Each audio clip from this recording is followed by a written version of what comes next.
আসসালামু আলাইকুম বন্ধুরা, welcome to our new blog. বন্ধুরা, গতকাল রাত্রে আমরা বারাসাত থেকে শিলিগুড়ি রাইড করলাম এবং শিলিগুড়িতে রাত্রে স্টে করলাম হোটেল সিটি প্লাজাতে। আজ আমরা রাইড করতে চলেছি শিলিগুড়ি টু দার্জিলিং। আমরা দুইজনে হোটেল থেকে ফাইনালি চেক আউট করে বেরিয়ে পড়লাম দার্জিলিংয়ের উদ্দেশ্যে। আমরা দুইজনে ব্রেকফাস্ট না করেই রুম চেক আউট করেছি। এখন হচ্ছে সময় 9:10। তো ফাইনালি দুজনে ডিসাইড করলাম সর্বপ্রথম আমরা এখান থেকে ফিউল আপ করবো, তারপর রোহিণীতে গিয়ে আমরা ব্রেকফাস্ট করব। আমরা দুজন সর্বপ্রথম শিলিগুড়ি থেকে মিরিক যাওয়ার রোডটি নেব এবং অল্প কিছুটা রাস্তা যাওয়ার পর ওখান থেকে আমরা রোহিণী এবং কার্শিয়ংয়ের রোডটি নেব, নিয়ে সোজা চলে যাব জিরোতে। জিরো থেকে দার্জিলিংয়ের রোড সেম। ফাইনালি আমরা চলে এলাম পেট্রোল পাম্প। এখান থেকে আমরা ফুল ট্যাঙ্ক পেট্রোল করব, তারপরে আমরা এখান থেকে রোহিণীর উদ্দেশ্যে বেরিয়ে যাব, কারণ প্রচণ্ড জোরে খিদে পেয়েছে। ওখানে আমরা ব্রেকফাস্ট করব।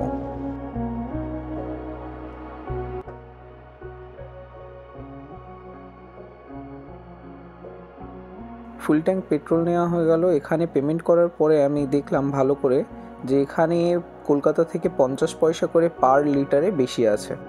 আমি আমার জীবনে প্রথমবার পাহাড়ে রাইড করতে চলেছি। প্রচণ্ড ভয় করছে, ভাবছি পাহাড়ে বাইক চালাতে পারবো কিনা।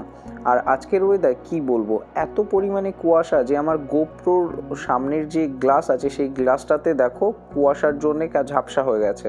আর তার উপরে শিলিগুড়িতে মারাত্মক জ্যাম।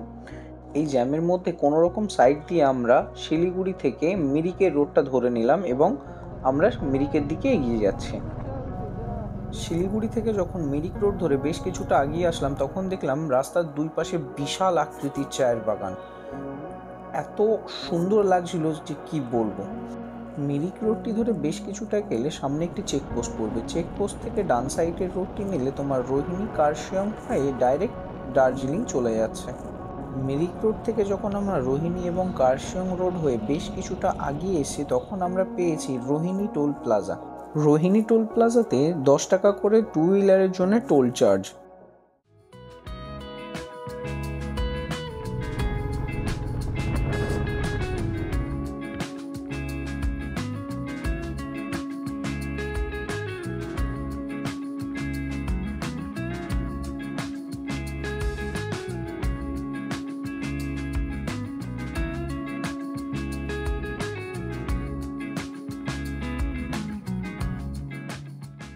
বেশ কিছু সময় রাইড করার পর আমরা রোহিণীর এই রাইডার্স ক্যাফেতে দাঁড়িয়ে ব্রেকফাস্ট করব বলে দুজনা একসঙ্গে ডিসাইড করল।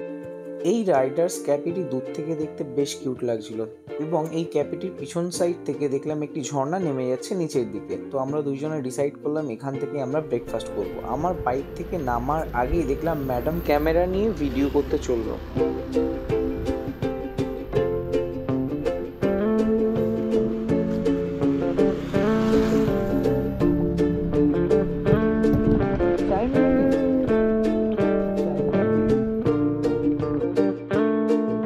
সর্বপ্রথম রাইডার্স ক্যাফেতে এসে আমাদের কিছুক্ষণের জন্য অপেক্ষা করতে হলো এবং আমি প্রথমেই অর্ডার দিয়েছিলাম এক কাপ চা খাওয়ার পর আমরা ব্রেকফাস্টের জন্য কিছু অর্ডার করলাম এবং ওনাদেরকে জিজ্ঞাসা করলাম যে এখানে মোমো পাওয়া যাবে কিনা। ওনারা আমাদেরকে বললেন যে স্যার এখনও পর্যন্ত মোমো হয়নি, কিছু সময় আপনাদেরকে অপেক্ষা করতে হবে। এর জন্য আমরা অপেক্ষা করতে লাগলাম। ব্রেকফাস্ট কমপ্লিট হয়ে যাওয়ার পর আমরা ক্যাফেটেরিয়া থেকে বাইরে চলে আসলাম এবং আমরা ঝর্ণা দেখতে শুরু করলাম। ড্যাম থেকে ঝর্ণাটা দেখতে বেশ সুন্দর লাগছে, কিন্তু সবচেয়ে ইন্টারেস্টিং জিনিস হচ্ছে ক্যাফেটির মধ্যে নিচের সাইডে ঝর্ণার দিকে নেমে যাওয়ার জন্য একটি সিঁড়ি ছিল এবং ওখানে কিছু সিটিং এরিয়া ছিল, যেখানে বসে ঝর্ণার আওয়াজ শুনতে শুনতে ব্রেকফাস্ট করা বা এক কাপ চা নিয়ে ওখানে বসে প্রিয়জনের সঙ্গে গল্প করার একটা মজাই আলাদা। বেশ ভালো লাগলো। তো ফাইনালি আমাদের এখানে ব্রেকফাস্ট কমপ্লিট হয়ে গেছে এবং আমরা এখান থেকে বেরিয়ে পড়বো আমাদের দার্জিলিংয়ের উদ্দেশ্যে।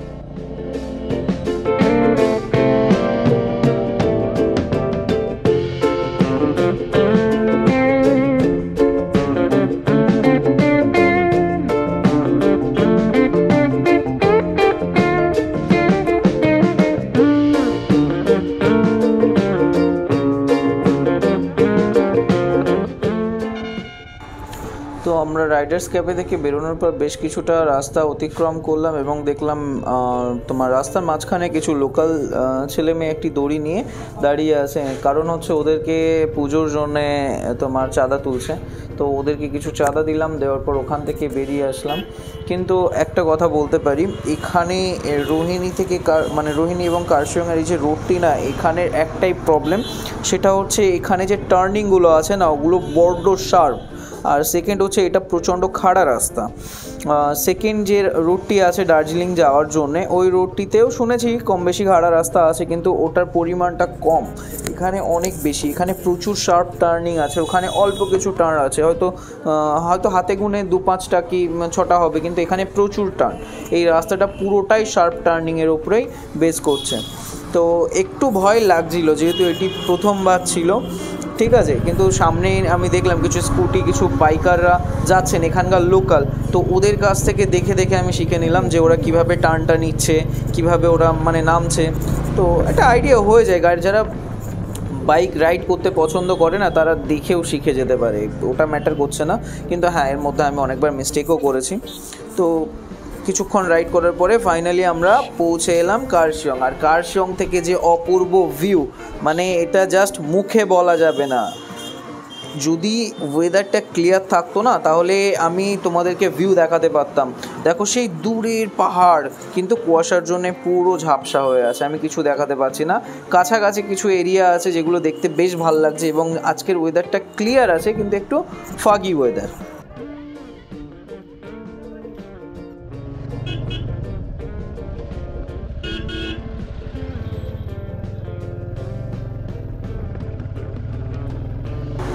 তো কার্শিয়ংয়ে দাঁড়িয়ে আমরা দুইজনে বেশ কিছুটা সময় ওখানে স্পেন্ড করলাম এবং ওখান থেকে বেরিয়ে এলাম। দেখো সাইড থেকে কেমন লাগছে, পুরো সেই কি বলবো, জিগজ্যাগ রোডের মতো লাগছে।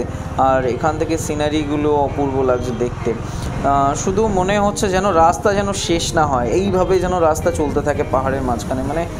এত এত সুন্দর লাগছে এখানে বাইক চালাতে, তোমাদেরকে আমি বলে বোঝাতে পারবো না। তো বেশ অনেকটা টাইম আমরা ওখানে দাঁড়িয়েছি, এবার এগিয়ে যাচ্ছি, কারণ আমাদের আজকে দার্জিলিং পৌঁছাতে হবে। আর তার থেকেও বড় কথা হচ্ছে, এটা প্রথমবার আমি পাহাড়ে এইভাবে বাইক নিয়ে এসছি বা পাহাড়ে বাইক চালাচ্ছি, তো একটু তো ভয় করছে। আর চেষ্টা করব আমি যে সন্ধ্যা হওয়ার আগে আমি সমস্ত জায়গা ভিজিট করতে করতে যাচ্ছি। তো সাধারণত এখান থেকে 3 থেকে 4 ঘন্টা লাগে দার্জিলিং পৌঁছাতে, কিন্তু আমি ওর বেশি টাইম নেব, আমি বলছি 6 থেকে 7 ঘন্টা লাগুক, প্রবলেম নেই। কিন্তু প্রতিটা স্পট ভিজিট করতে করতে যাওয়ার একটা প্ল্যান ছিল এবং এখনও প্ল্যান আছে। তো আমরা 0 পয়েন্ট ক্রস করে গেছি, তোমরা এখানে দেখলে বুঝতে পারবে। এখানে দেখো, আমি ভাবছিলাম যে শুধুমাত্র শিলিগুড়ির সাইডে তোমার কুয়াশা হয়ে আছে, দার্জিলিংয়ে মারাত্মক কুয়াশা, লিটারেলি দেখা যাচ্ছে না যে নিচে কি আছে, এত এত বেশি কুয়াশা। ফের আমরা একটা ছোট্ট রেস্টুরেন্টে দাঁড়ালাম। এই সাইডের রোডটা দার্জিলিং চলে যাচ্ছে, আর আমরা এই সাইড থেকে এসেছি, আর ওখানে কাজ চলছে, এর জন্য একটু জ্যাম ছিল। তো এখন জ্যাম নেই। এখানে ছোট্ট মতো রেস্টুরেন্টে এসেছি। দেখো, যাদের ব্রমেটের প্রবলেম থাকে না, তারা বেশি কিছু খেয়ে নিলে না, পাহাড়ে যখন গাড়ি চলে তখন তাদের ব্রমেট লাগে, প্রচণ্ড গা গুলিয়ে ওঠে। তো এর জন্য আমরা অল্প সামান্য কিছু খাচ্ছি, যাতে দুজনার কারোরই প্রবলেম না হয়। বেসিক্যালি আমার তো হয় না, কিন্তু ব্যতিক্রম, যেহেতু আমি বাইক রাইড করছি, ভালো করে বুঝবে বিষয়টা, রাইড করছি, তো রাইডের মধ্যে বাই চান্স যদি আমার গা গুলিয়ে যায় না, তো প্রবলেমে পড়বো, তখন তো আর কেউ বাইক চালাতে পারবে না। তো এর জন্য আমি একদম হালকা পুলকা কিছু ড্রাই জাতীয় কিছু খাবার খেয়ে রাইড করার একদম প্ল্যান বানিয়ে রেখেছিলাম বাড়ি থেকে, সত্যি বলতে। তো এখানে এসেছি, এখানে আমরা দুইজনা, আমি তো চা অর্ডার করলাম, ও কফি নিল। এখানে 1 প্লেট মোমো অর্ডার করলাম। এখান থেকে এই দেখো, আমি বললাম না তখন এখানে প্রচণ্ড জ্যাম হচ্ছে, তখন অ্যাকচুয়ালি আমি যখন এখানে বাইক পার্ক করছিলাম না, তখন তো এর থেকে বেশি জ্যাম ছিল। লাস্টে আমি ভাবছি এত জ্যামে কি আগিয়ে যাবে, আমি এখানে দাঁড়িয়ে যাই, এটাই সবচেয়ে বেস্ট হবে। ওর জন্য আমি এখানে বাইকটাকে সাইডে পার্ক করে, এই সাইডে আমার বাইক পার্ক করা আছে, তো সাইডে বাইক পার্ক করে আমি রেস্টুরেন্টেতে ঢুকে গেলাম। ম্যাডাম এখন পিছন সাইডের ব্যালকানির দিকে গেছে, চলো আমি তোমাকে একটু দেখাই ব্যালকানির সাইড থেকে ভিউটা কেমন লাগছে। দূর থেকে দেখে মনে হচ্ছিল খুব একটা ভালো হবে না, কিন্তু কাছে এসে বুঝলাম সেই লাগছে, সেই অপূর্ব ভিউ লাগছে এখানে। দেখো, জাস্ট দেখো।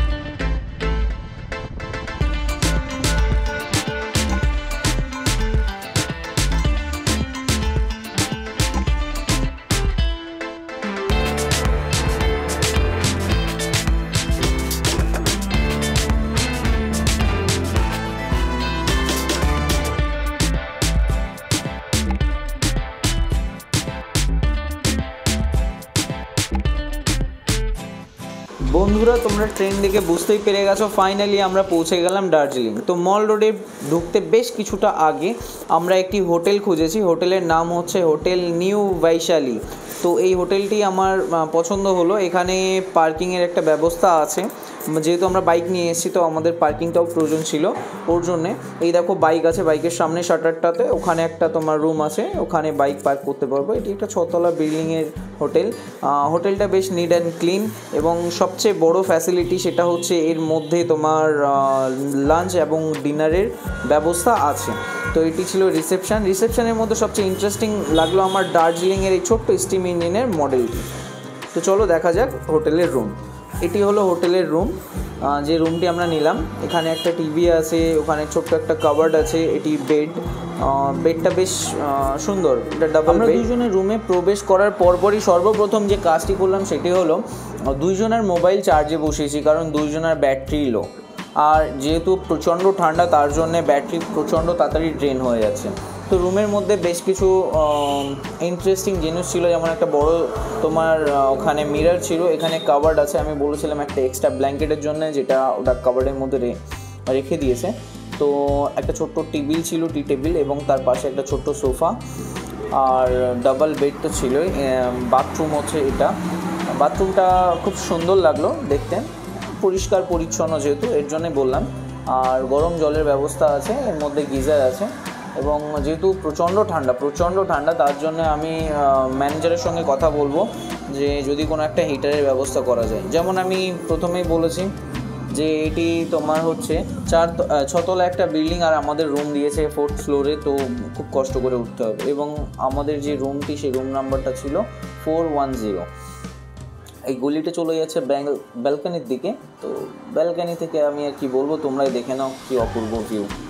ম্যাডামের মুখে হাসি দেখতে পাচ্ছ, মানে জাস্ট অপূর্ব, অসাধারণ ভিউ। আমরা দুইজনে যে হোটেলটিতে স্টে করছি এখান থেকে মল রোড পায়ে হেঁটে মাত্র 5 মিনিট। তো বুঝতেই পারছো জায়গাটা কেমন অপূর্ব হতে পারে। তো আমরা যেহেতু লাঞ্চ করিনি, তো লাঞ্চ করার জন্য আমরা চলে এলাম। আমরা 1 প্লেট ভেজ থালি অর্ডার করলাম, কারণ দেখো রাস্তাতে তো অল্প কিছু ড্রাই খাবার খেতে এসেছি, আর এই টাইমটাও এখন লাঞ্চের নয়, অলরেডি 4টে 4:30 বেজে গেছে, আমাদের অনেকটা লেট হয়ে গেছে। তার জন্য আমি 1 প্লেটই অর্ডার করলাম, এবং ম্যাডাম মোমো খাবে বললেন, তো 1 প্লেট মোমো অর্ডার করলাম।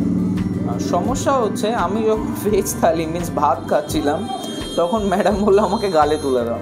তো দুজনে শেয়ার করে ভাতটা খেলাম এবং তারপরে শেয়ার করে মোমোটাও খেলাম।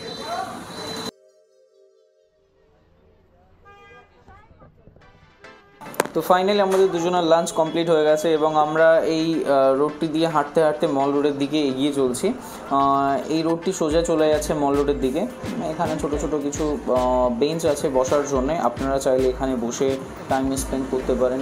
এবং দার্জিলিংয়ের আশা করছি আপনারা দেখেইছেন এই বিখ্যাত পেন্টিং। না, মজা করলাম, এটা রিসেন্ট করা, অবশ্য কালার করা। তো এখানে দেখলাম বিভিন্ন লোক বিভিন্ন জায়গা থেকে এসছে এবং তারা সেলফি নিচ্ছে, কারণ দার্জিলিং একটা খুব জনপ্রিয় ট্যুরিস্ট প্লেস।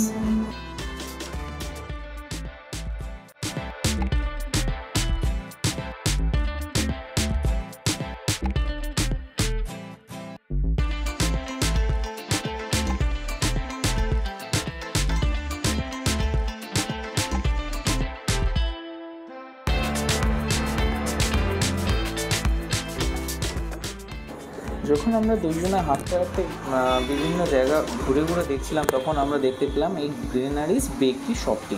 এই শপটি তো প্রচণ্ড জনপ্রিয়, বিভিন্ন রিলসে, ইনস্টাগ্রাম বলো ইয়া ইউটিউবে বলো, মানুষ এখানে আসলে ফটো তুলতে খুবই পছন্দ করে। তো আমরাও এখান থেকে 2-1টা সেলফি নিলাম। আর এই শপটি তোমার কেএফসির ঠিক উল্টো সাইডে অবস্থিত। গ্লেনারিজ বেকরি শপটিতে আমরা বেশ কিছু ফটো তুলে চলে এলাম, কারণ আমরা এটিতে আগামীকাল ভিজিট করব বলে প্ল্যান বানিয়েছি। তো আজকের বাকি সময়টি আমরা দুইজন একসঙ্গে শপিং করব।